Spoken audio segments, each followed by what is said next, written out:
So here we are. We're talking about intelligence, we're talking about thinking, we're talking about systems of intelligence and ways to think in ways that are varied and that improve your use of your intelligence. This may sound really difficult, this may sound really esoteric, and this may sound like it isn't something relevant to you, but it's something that all of us can benefit by, and it's something that is going to improve the work that you do, no matter what kind of work you're talking about, improve the opinions you have, and improve the way that you hold yourself in your life, the way that you see yourself, and the way that you interact with the world. Now, what in the world could be better than that? That's an insane goal, to try and work out and be better at the way that we carry ourselves and interact with the world. But this is the goal that I have set forward with what I want to say. And it's the goal that I'm going to assume that you have in coming to this opinion, one way or the other, however it is that you've ended up here listening to this.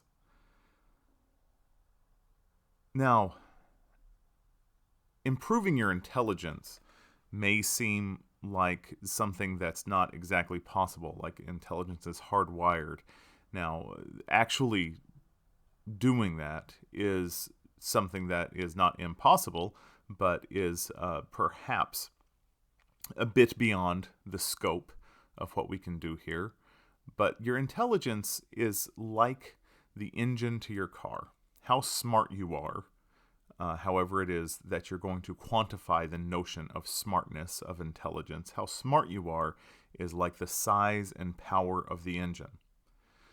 There are certain things that you can do as far as mental hygiene goes that can improve the way you're taking care of that engine, and we can get into that for sure in the next few lectures. And there is certain things that you can do to improve the performance of that engine, and that's thinking. If your intelligence is the size of the engine, is the power of the car, the thinking is the driver. The thinking is the way that you're is the way that you're applying that intelligence, the way that you're deploying your knowledge. Now, a lot of us tend to think that we go to school to become more intelligent, or we go to school in order to know more. And I'm not super concerned with what somebody knows, with the facts that they hold, with the amount of information that they're keeping and have access to inside their own brain. I think that there's not a lot of reason to be overly concerned with that in this day and age. I think that by the time you graduate and go to college, that you probably know enough. You probably have enough going on in there, just through your regular experiences, your regular consumption of media, your regular reading, your interaction with people, and your understanding of the world. That's enough knowing to be able to deal with. But if you can improve the way that you're thinking, the way that you're accessing and deploying this information, that knowing will build. That's going to take care of itself. That's a natural thing. That's something that every single person does, whether they like it or not. Our brains are made to soak up the world around us. And as a matter of fact, we spend a lot more calories filtering out things from the world around us just to make it where our brains are functional than we do in processing and understanding that world around us. So I'm not super concerned about that. And I don't think that you should be either. I think that you should understand that if you want to know more and you want to learn more, that you need to follow your curiosity, you need to follow your interests, and you need to be reading a lot. And that's up to you. That's not something that I can do for you. But your system of thinking, the way that you think through the things that you know, the way that you deploy the ideas that you have, that's something that I think I can help you with, and that is our purpose here. What I hope that you understand coming into this is that you are aware that your thinking and your thoughts are not you. That you're aware that your feelings aren't you, and that you're aware that your idea of who you are is not you. I'm probably asking a really big favor there to have that be what you're coming in with. But it'll be a lot more helpful if you at least fake it till you make it on this stuff. Try and understand that what you think is not the only point of view, that it is not factual, that what you feel, while you have a right to your feelings, and while they do tell you something, that they don't tell you the God's honest, necessary, objective truth. Sometimes they do, sure. But, a broken clock is right twice a day, they say. Sometimes your thoughts tell you the absolute truth, sure. But most of the time we are wrong. And I'm talking historically here. Most of the time, everyone is wrong. In some way or another, their idea can be refined. The way that they're thinking can be improved. The thoughts that they're feeling, the feelings that they're feeling are not illuminating something that is purely conceptually true. Now, we can get into this binary notion of truth, and a lot of critical reasoning, a lot of the history of critical reasoning and the history of philosophy is concerned with this notion of a binary truth, that something is either true or not, and that we must chip away at the infrastructure of the untrue in order to reveal what is in fact there and what is in fact true. Now, I am not super concerned with that. In this day and age, there is a lot of intentional misinformation going on, and there is a lot of distraction, and it doesn't even have to be misinformation. We learned sometime in the 60s or 70s that doubt is all you need. That once doubt is introduced, somebody can self-deceive into following their feelings, into following their sort of self-identity. And that will allow you to ignore things like warning labels on cigarette cases, and to ignore things like the statistics of gun violent deaths, and to ignore things like rules and stories about driving drunk, and to circumnavigate these notions of truth just because you doubt them. So that is concerning, and we are going to talk about that. But what I mean to say is that one absolute truth does not always need to be delineated. If we're talking about something like, is COVID-19 a hoax or not? Again, that's silly, and it's unfortunate that we have to be distracted into having some sort of conversation about that. But what I'm hoping to do is draw us away from that bait, draw us away from these factual doubts, and draw us towards a system of thinking and deploying knowledge that is effective and meaningful, and allows for certain shades of difference in truth.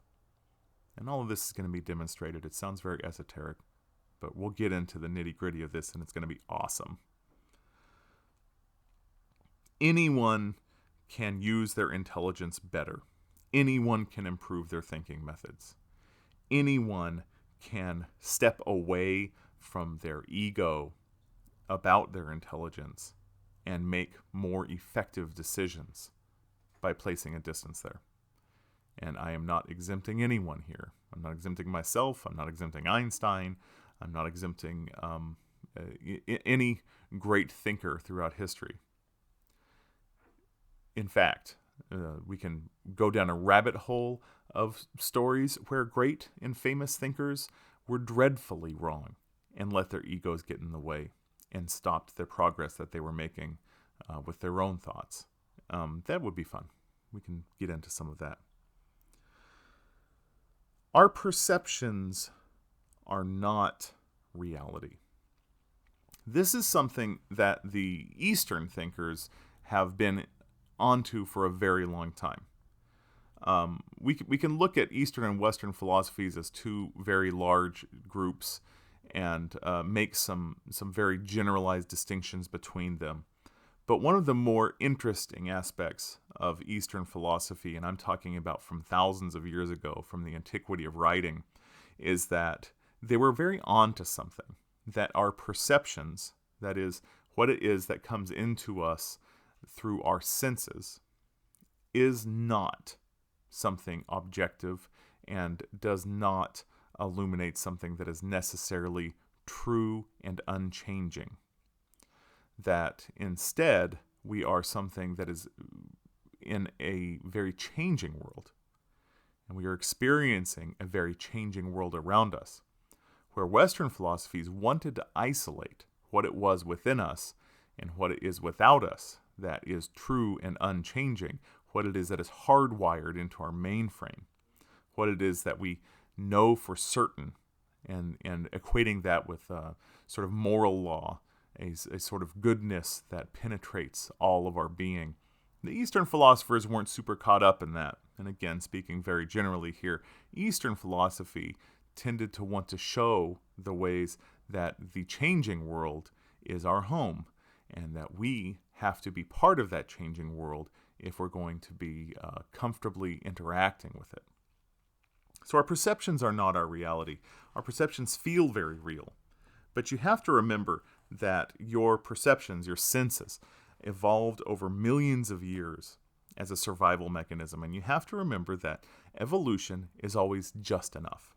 Evolution was not some sort of a magic wand that brought you from point A to point Z right away. There are all these sorts of different points along the way, and it's always a just enough type situation. If it wasn't a just enough type situation, there would really just be one sort of supreme animal that can think the way we do and attack the way a tiger does and swim the way a shark does and fly through the air the way an eagle does or whatever. And of course, see what I'm doing here. I have this proclivity to put our intelligence above others, to put predatory instincts above others. What did I mention there? An eagle, a tiger, and a shark, and us.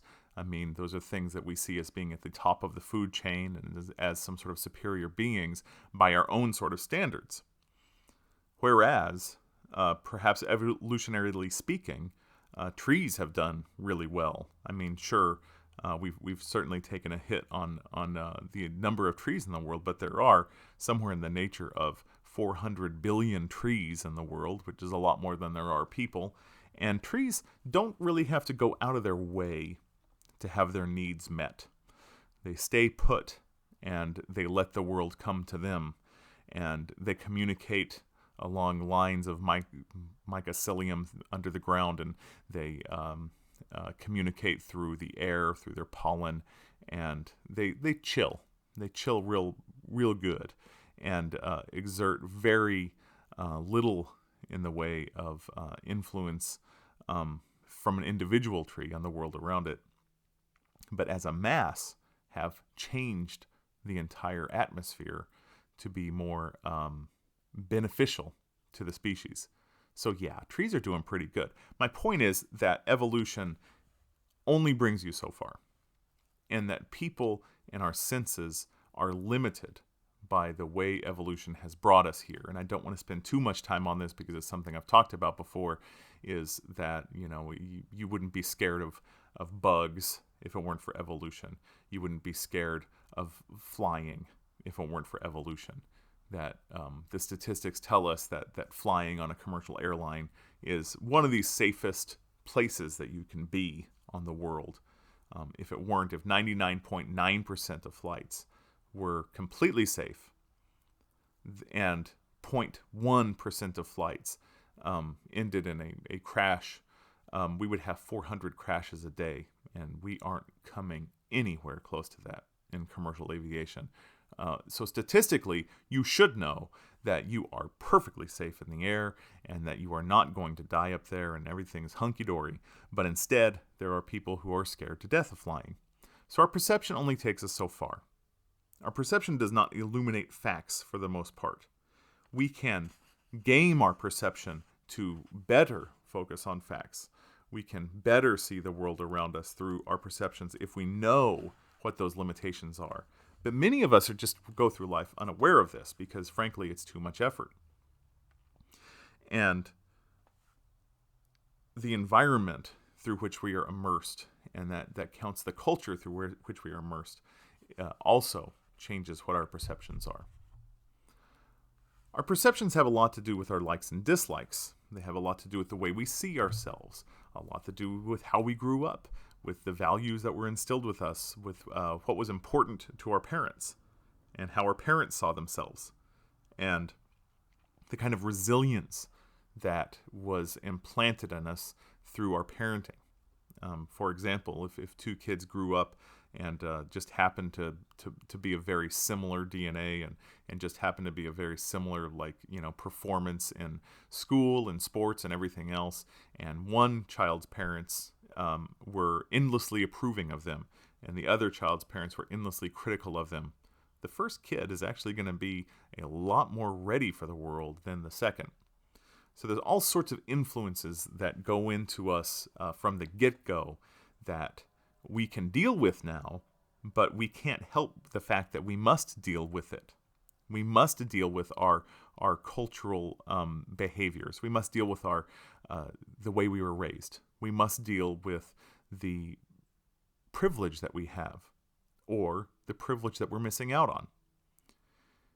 So the same way that we must deal with all of those things, we must deal with the limitations of the way that we think. We must deal with the fact that anecdotes are much more powerful to us than statistics. We must deal with the fact that we like stories, that stories make sense to us, and that stories hold power for us. We must deal with the fact that doubt holds a terrific sway in our minds, and that doubt is compounded in power if it points towards something that is forgiving of us, something that lets us see ourselves in a better light.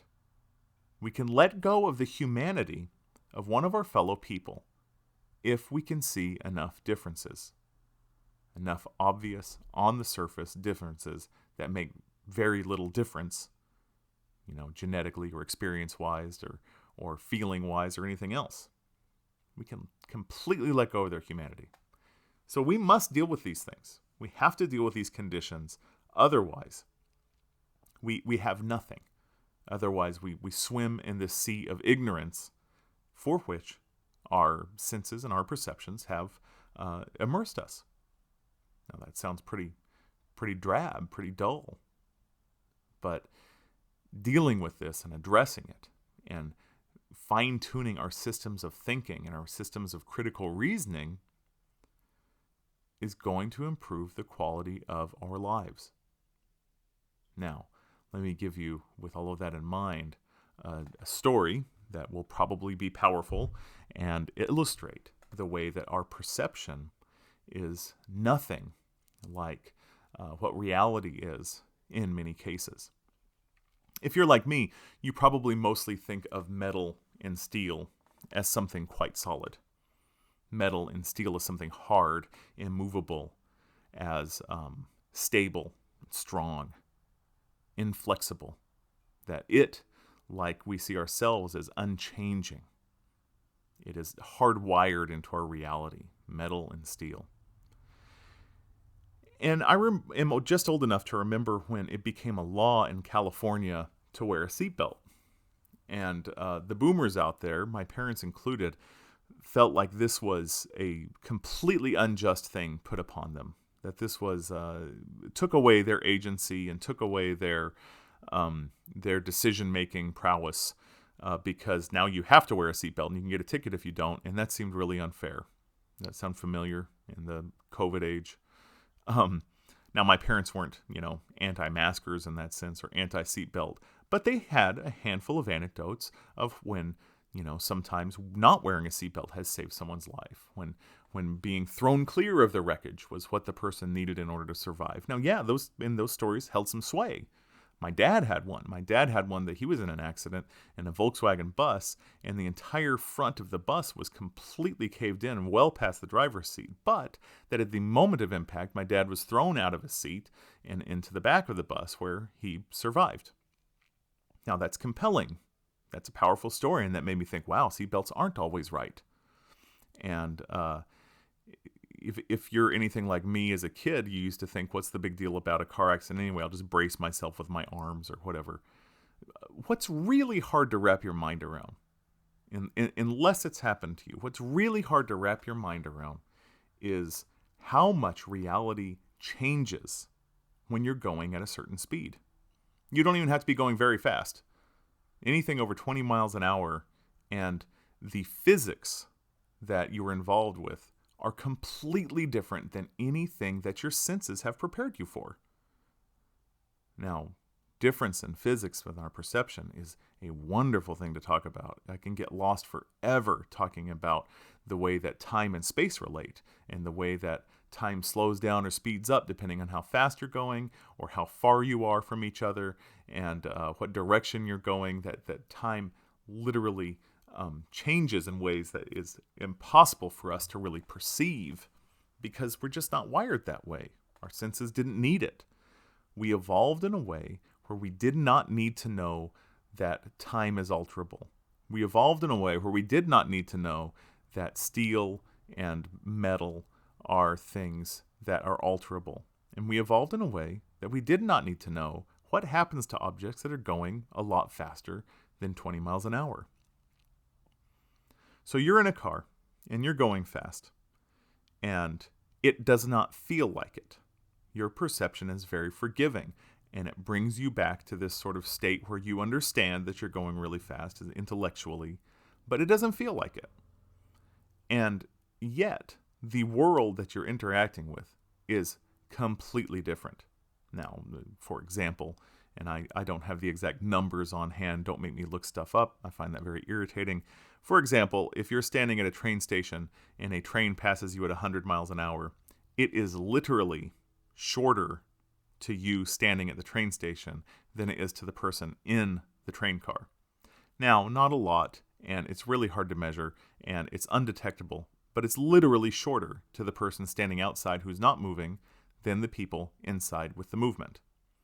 And you're like, oh my God, is this really what we're talking about? Okay, so let me get to the story. The world around us is different than we perceive it.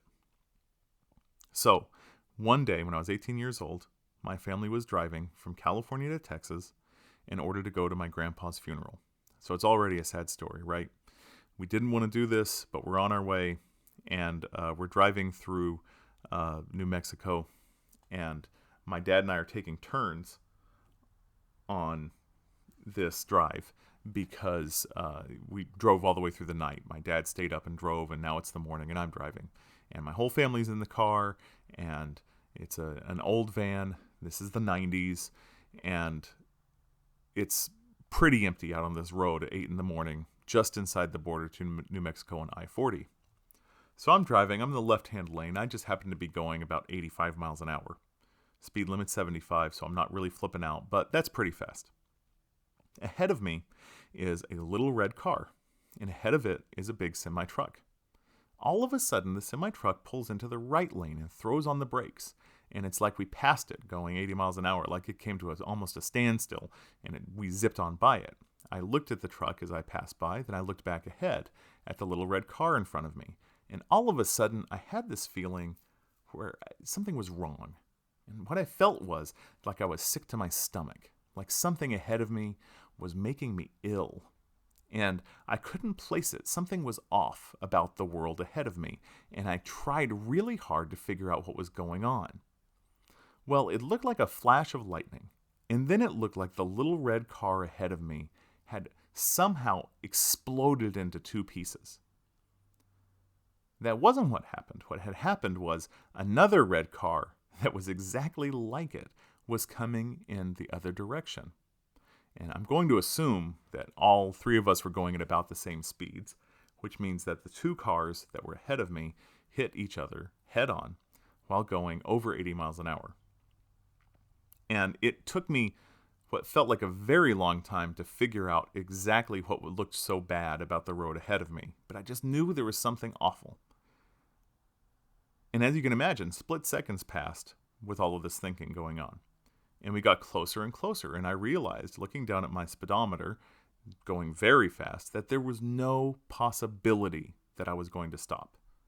Stopping was not an option. I couldn't go to the left, there was a drop-off. I couldn't go to the right, that's where the truck was. I was going to hit this car, or both cars, and I was going to be at the wheel while my entire family died. And it was shocking. It was a terrifying thought. And we got closer and closer. And as we did, the two cars, all four wheels were up in the air. As the power of their impact lifted them off of the ground. And it was sort of hovering there. It looked like it was in slow motion. And I had this notion that they looked light, like balloons or something. And that we could just hit them and just push them out of the way. So I didn't put on the brake. I put on the gas. I went fast. I wanted to push these cars out of the way. Which, admittedly, was a really stupid decision, but here we are. And we got closer and closer. These cars are spinning in the air. They're spinning around each other.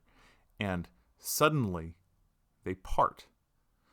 They bounce off each other, one going to the left, one going to the right. And I think to myself, I'm just going to hit the fronts of them. I'm not going to hit the whole thing, the whole mess. And as I got closer and closer, I went, oh my gosh, maybe I'm just going to hit this one and not that one. And then both cars shot out, just these big black plumes of smoke that filled the air sort of instantaneously in my eyes. And now I couldn't see. And I was just closed my eyes and waited for the impact. You have to understand that all of this happening in probably less than a second. I have no idea. I was able to think for a very long time. And I came to grips with the fact that this was it. I was cool. That we're done here, and that's okay. And I just wanted to miss the next few minutes. Well, with my eyes tightly closed, and my dad yelling something behind me because he saw the whole thing from the back seat, nothing happened. I went right through. The two cars bounced off each other. One of them scraped the side of the front of our car, and that was it. Just a little light touch, and they bounced off each other. And I felt like we just like shot into space. I felt like I was just riding on air. I couldn't believe it. And my dad yelled at me to pull over. And so I did. I pulled over and we went back to see if we could help. And as we were walking back there, my dad said to me, was that one car or two? And it was funny because that's the same thing that I was thinking initially, was that it looked like one car had somehow split in half. And I said two, because all of a sudden I was sort of unfolding the vision in my head and I was seeing it now. I was able to sort of like go through the memory. And as we walked back there, my dad said, you know this is going to be bad, right? And I said, yeah. Well, I won't get into the nitty-gritty detail of this, and I don't want to be super grim as we talk about critical thinking. But we stood there for 2 hours and watched 4 people die. Nobody had a cell phone. This was not the age of the cell phone. If we did have a cell phone, there wouldn't be any reception. It took forever for the ambulance to show up after a trucker had radioed them, and it was absolutely grim. These cars were turned into something unrecognizable. And the people inside of them, again, to watch a person turn to an object was something I had never really done before. And I sat there and watched it happen. And that is when I sort of realized that nothing I had ever experienced, nothing in my genetics, nothing following those strands of DNA up through hundreds and thousands of generations, nothing in my evolution had prepared me for what I saw in those seconds and what I saw in those 2 hours. Nothing. You think of steel and metal as something hard and unchanging. Well, I don't anymore. I see it as something flexible and bendable and crushable and temporary. I see it as something that is fragile. I see it as something that has been put into a shape like a Jell-O mold, has been popped into place, and will only be there for a little bit of time. And again, you've probably experienced something similar in a car accident where time speeds up or slows down. And all of a sudden I realized that the way that I was witnessing things, the way that I was witnessing time, was a description at best. That time was much more flexible than I thought. It's kind of like, the difference between time when it's Christmas Eve and you can't wait to wake up, and time when you're nervous about taking a really hard test that has a time limit on it. the difference in how quickly one passes versus the other. And turns out that seemed really real to me all of a sudden. And my dad and I never agreed about which car was going the wrong way. We talked and talked about it. One of our last discussions we ever had was about this car accident. Eventually, we always talked about the car accident again. And he saw one car going one direction. I saw the other car going the other direction. And again, neither one can be trusted because what we perceived was not alike enough to anything else we'd ever seen. So we just made some sort of sense the best that we could. Our brain told us a story about what we had seen because it was just too much. So all of a sudden, I realized that much of what I took for granted, much of what I took as a sort of static reality, a factual, objective reality about the nature of things and cars and people and time was actually very, very changeable, very bendable. And I don't mean to get depressing or dark or anything like that, but it was formative. Perception has a lot to do with where you are and who you are and how you got there. And that is the tools that you're using to uncover the world around you. It has biases. You must uncover these biases. You must recognize this. You know how hard it is for someone to change their mind? You've had arguments. You've had arguments on the internet. You know that you can't get people to change their mind, and you know you're not going to change your mind. Because the way we have our mind made up, confirms something that we think and feel about ourselves. It tells us something about who we are and how we want to see ourselves. It tells us that more than it does about the thing that we're talking about, the thing that we're looking at. And you will find a hill that you can die on every few seconds. But it's not necessarily objective reality. So here's what we're going to focus on. We need to learn how to relocate our attention, how to manage our attention, how to put our attention on the right things at the right time.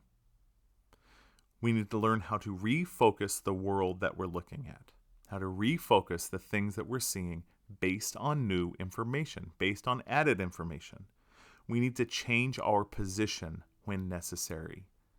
And when unnecessary, we need to be able to go through the act of practicing to change our position, to being able to relocate the way we see things and relocate the point of view that we're bringing to the table. We need to be able to effectively access, analyze, and use factual research to better advise our decision making. These are the skills that a real education should be teaching you. These are the times that we need to step outside of our experience, outside of what we have learned through our human interactions, and into the world of the academics, where we can locate the errors in judgment, the errors in perception, the errors in rhetoric that we deal with every day, and make ourselves into more effective thinkers, more intelligent people, and more effective members of the world that we're a part of. Now, if that doesn't sound fun, I don't know what does.